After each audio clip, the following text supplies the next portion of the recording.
The floors of Sterling Private Bank weren't just clean, they were polished to a sterile, intimidating shine that reflected the cold morning light. This was a cathedral of wealth, a place where fortunes were secured in silent, digital vaults. Even the air smelled expensive, like leather and quiet power. And into this temple of money walks a kid who couldn't have been more than 10 years old. His shoes were scuffed, his jeans were ripped at the knees, and his oversized hoodie had seen much better days. He was a smudge of reality in a world of curated perfection, and you better believe every head in the lobby turned to watch. One of those heads belonged to a man named Arthur Harrington.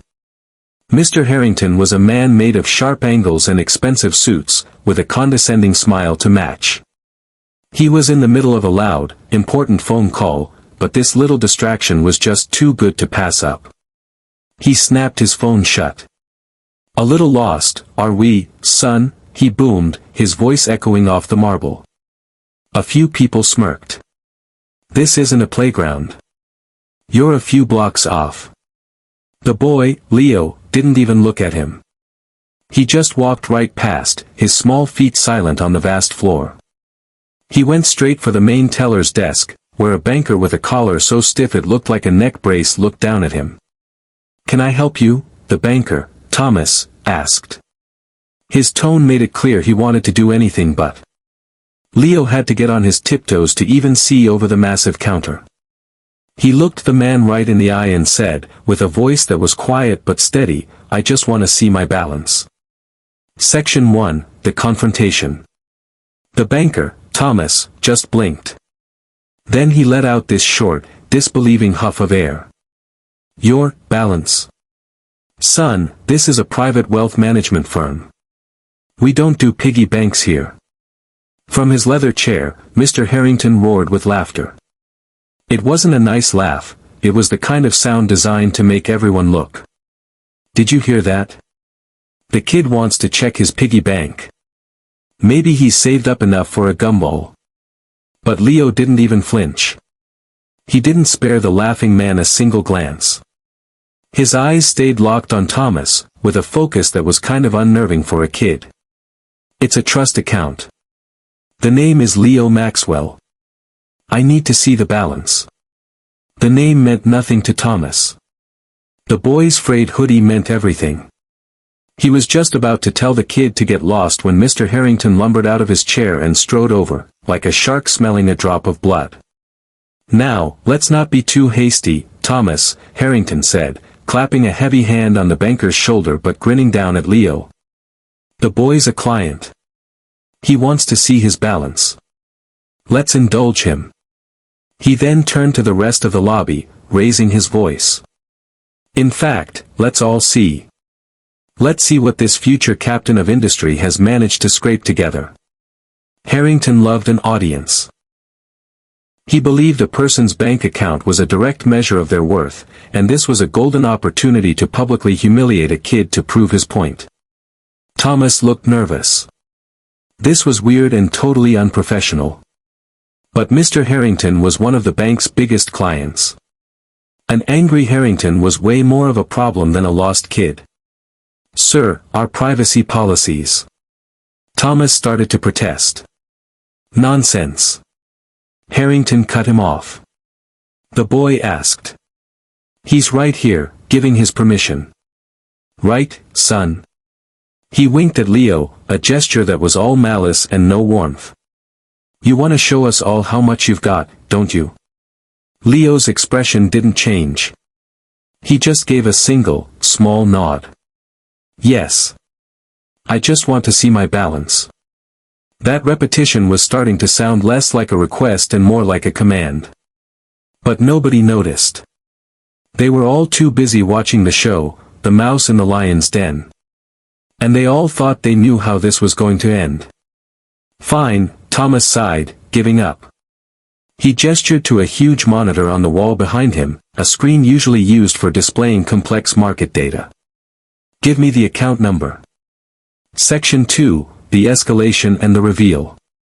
A thick, hushed silence fell over the lobby. It felt less like a bank and more like a public execution. Mr. Harrington leaned against the counter, his arms crossed, a smug, predatory grin plastered on his face. He was the ringmaster, and his main attraction was about to flop. "All right, everyone, quiet down. The big reveal," Harrington bellowed, pointing at the boy. "Let's see it. 50 cents. A whole dollar?" I'm on the edge of my seat. Thomas, now fully playing along, turned to Leo with a condescending, exaggerated patience. "The account number, please," he asked, as if he expected Leo to have forgotten it. Leo didn't even hesitate. He just reeled off a 16-digit number.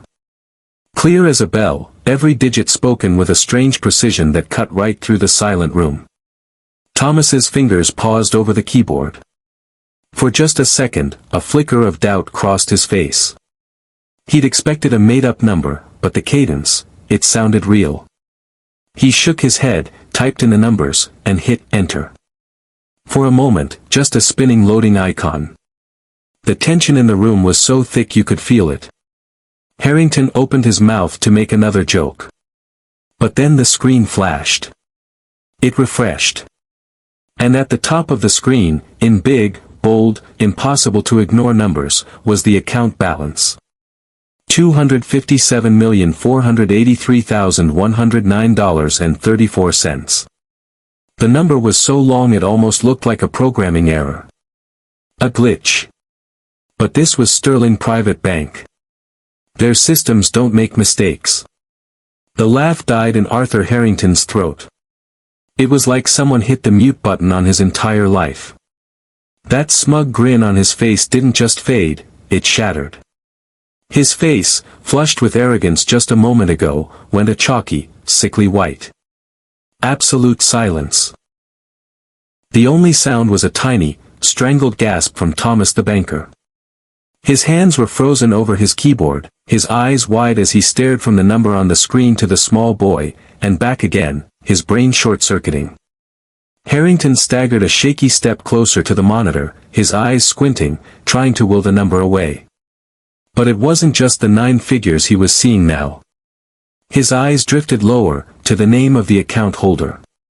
Account name, Leo Maxwell Trust. Entity details, parent holding for Harrington Innovations, LLC. Those words hit Harrington like a freight train. He stumbled back, his hand clutching his chest. Harrington Innovations. His company. The company he built from the ground up, the source of his pride, his power, his whole identity. And its parent holding company, belonged to this kid. This quiet kid in a scruffy hoodie. He wasn't a millionaire mocking a poor boy. He was an employee, a CEO, mocking his own boss. The owner. Section 3, The Reversal and the Moral. Suddenly, the silence was broken by a door flying open. The bank manager, Ms. Albright, came rushing out of her office, her face a mask of pure, controlled panic. She scanned the lobby, her eyes flying right past the trembling, ghost-white Harrington and the frozen banker. Her gaze landed on one person, the small boy. She practically sprinted over to him, her entire demeanor screaming deference and respect. "Mr. Maxwell." "Sir," she said, her voice trembling just a little. "My deepest apologies for this delay, and for this disturbance." She shot a look at Harrington that was pure ice. "We weren't told you were coming. We would have had a private room ready for you." Leo finally turned his head from the monitor. He looked at the flustered manager, and then his calm, steady eyes drifted over to the man who had been roaring with laughter at his expense. The power in the room had shifted so completely it was almost visible. Harrington looked like he'd shrunk, his $1,000 suit suddenly looking like a cheap costume. Leo's voice was still quiet, but now, everyone was straining to hear it. "It's all right, Ms. Albright," he said simply. "I just wanted to see my balance." He paused, letting his original request hang in the air like a judgment. Then, he looked directly at Harrington, his expression not angry, but factual. "Ms. Albright," he continued, "please schedule a board meeting for tomorrow morning. The full board of Harrington Innovations." He turned his gaze back to the defeated millionaire. "It appears," Leo said, his voice perfectly calm, "that our company has a significant management issue that needs immediate attention. Specifically, regarding the conduct and public character of our CEO."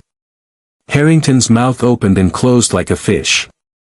The arrogance, the cruelty, it was all gone, stripped away, leaving nothing but a hollowed-out, terrified man. He wanted to apologize, to beg, but the words wouldn't come. Mr. Maxwell. I didn't know," he finally managed to stammer. Leo just held his gaze for a second longer before looking away. It was a silent dismissal, more brutal than any shouting match could ever be. Ms. Albright took the cue and nodded to a security guard. With a quiet, "Sir, if you'll come with me," the guard began to escort the shell-shocked Harrington out of the bank he had entered like a king. Thomas the banker was still standing at his counter, looking like he was seriously considering a career change. Leo gave Ms. Albright a polite nod. "Thank you for your help. I'll see you tomorrow." And just like that, he turned and walked toward the huge glass doors. He pushed them open and stepped back into the city, looking just as small and unremarkable as when he'd walked in. But the space he left behind was filled with a stunned, permanent silence. He was no longer a smudge of gray in a world of black and white. He was the one who owned the entire picture. CTA. So, what do you think? Was that the perfect dose of karma, or what? Let us know your thoughts down in the comments. And if you love stories where the arrogant get exactly what they deserve, make sure you subscribe and hit that notification bell. Conclusion. It's a powerful reminder, isn't it? A person's worth isn't measured by the clothes they wear or the money they flaunt. True value lies in character and how we treat people. Never judge a book by its cover, because you never, ever know when you might be talking to the person who owns the whole library.